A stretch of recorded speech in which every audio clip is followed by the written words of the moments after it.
तो मुर्दों को चाहिए, 4 कंधे किसे चाहिए बोलो? और जिसे बाप का कंधा चाहिए, भाई का सपोर्ट चाहिए, तो मुर्दे हो क्या? तुम्हारा अपना कहाँ हुनर, तुम्हारा अपना कहाँ ज्ञान, तुम्हारी अपनी काबिलियत कहाँ गई? सेल्फ डिपेंड, आत्मनिर्भर, कोई समझौता नहीं। स्पर्श पर ध्यान दो।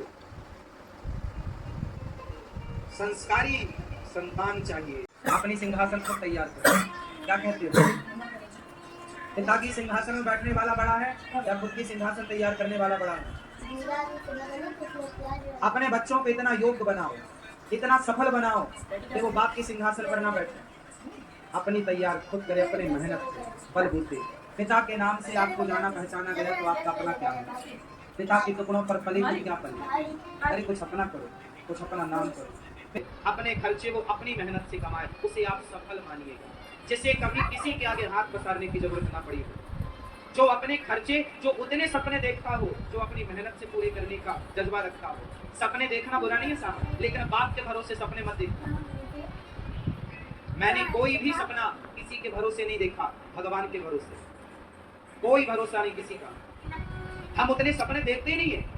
तुम्हारे भरोसे सपने पूरे करने, हमें नहीं करने सपने पूरे। हम उतने ही सपने पालते हैं, हम उतने ही। कहावत सुनी होगी, जितना चादर है, जितना चादर है मैया, जितना चादर है उतना ही पांव पसारो। क्या मतलब हुआ इसका? ये कहावत हमारी अपनी जो विचारधारा है वो ये है कि हमें कुछ भी नहीं, जो चाहिए अपनी मेहनत। हमें अपने भुजाओं पे बल होना चाहिए, भगवान के भरोसे अपनी मेहनत करो। शेर 2 प्रकार के होते हैं, एक सर्कस के, एक जंगल के। आपके हिसाब से कौन बढ़िया होते हैं? हाँ,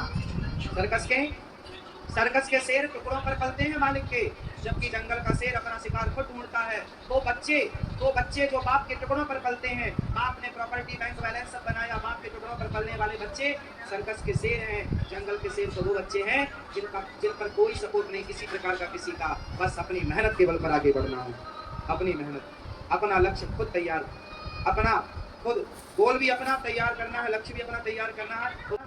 तो वो अपने पांव से चलने का प्रयास करते हैं, तो वो चलते हैं और गिरते हैं, चलते हैं। और आप एक बात बताओ, यदि उन बच्चों को आपने गिरने ना दिया और हर समय गिरने के टाइम पकड़ लिया, तो क्या वो बच्चे कभी चल पाएंगे? जरूरत से ज्यादा माँ बाप का सपोर्ट बच्चों को अपाहिज बना देता है। इसलिए गिरने दो, खड़े होने दो, गिरने दो, संभलने दो। जितना गिरेंगे उतने मजबूत होंगे तुम्हारे बच्चे। बिजनेस में, व्यापार में गिरने दो, संभलने दो, गिरने दो, संभलने दो, मजबूत होंगे। क्योंकि तुम प्रॉपर्टी तो दे सकते हो पर अनुभव नहीं दे सकते।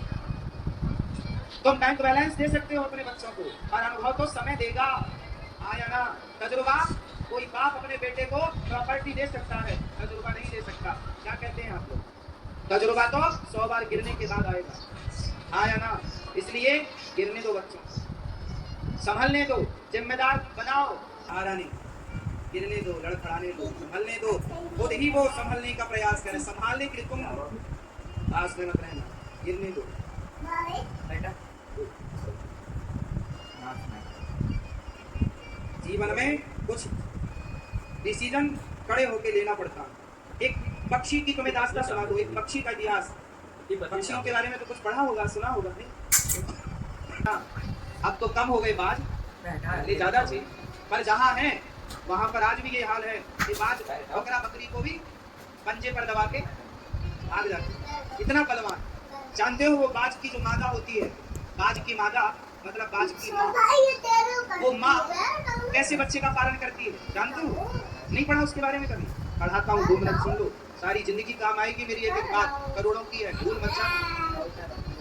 तुम्हारे इन बाल गोपालों के काम आएगी मेरी बात, 100 साल बाद ही काम आनी है ये बात। जो बाज की मादा होती है ना, वो बाज की मादा जब वो उसके डिलीवरी का समय आता है, अंडे रखने का समय आता है, तो वो घोंसला बनानी शुरू करती है महीने भर पहले, 2 महीने पहले। और घोंसला बनाती है सबसे नुकीले कांटों का। केवल बाज की मादा ही ऐसी मादा है जो घोंसला कांटों का बनाती है। जब उससे छोटे छोटे बच्चे निकलते हैं ना, तो जिस दिन बच्चे निकलते हैं उसी दिन वो थोड़ा थोड़ा वो घास चौक से निकाल कर फेंकना स्टार्ट कर देती है। दो 5 दिन के बच्चे होते हैं छोटे छोटे, तो वो सारी घास निकाल के फेंक देती है और सिर्फ क्या रह जाते हैं, कांटे। किसी ने पूछा तू कितनी निर्दयी माँ है, हर माँ तो अपने बच्चों के लिए इतना सुख सुविधा ढूंढती है। अच्छा, कोमल कोमल रुई का घोंसला बनाती है, प्यारी प्यारी अच्छी अच्छी घास का घोंसला बनाती है, सॉफ्ट घास को तुम काटे और तुमने उसमें भी जरा सा घास डाला, वो भी तुमने कैसी निर्दयी माँ हो। तब उस बाज की माता ने कहा ये परवरिश इनकी है, आज यदि मैं अपने बच्चों को कांटों में नहीं पालूंगी तो शिकार कर लेगा। यदि इन्हें मजबूत बनना है, यदि इन्हें जितनी अच्छी परवरिश उतना अच्छा भविष्य। आया ना, बच्चों को आप लोगों ने क्या बनाया, जूजू। आजकल की लड़की तो कॉकरोच से डरती है, और भारत में ऐसी लड़कियां नहीं चाहिए, झांसी की रानी चाहिए। लड़ गई एक अकेली, खूब लड़ी मर्दानी, वो तो झांसी वाली। सिंहासन हिल उठे, राजवंशों ने भ्रगुटी तानी थी, पूरे भारत में भी आई फिर से नई जवानी थी, खूब लड़ी मर्दानी। किसकी तरह लड़ी, मर्दों की तरह लड़ी, खूब लड़ी मर्दानी, वो तो ऐसी लड़कियां चाहिए। ये थोड़ी कि चुईया को देख के भाग जाए, ऐसी लड़कियां तुमने पैदा की है तो बेकार की। अरे पैदा करो तो मस्त करो, जननी जने तो भक्त जने, या दाता या सूर या से तो बंध्या भली गाहे गवा में नूर।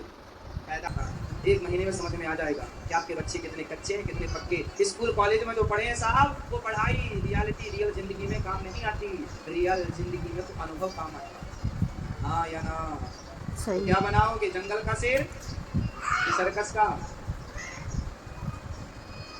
बात सही है कि गलत है? हाँ या ना?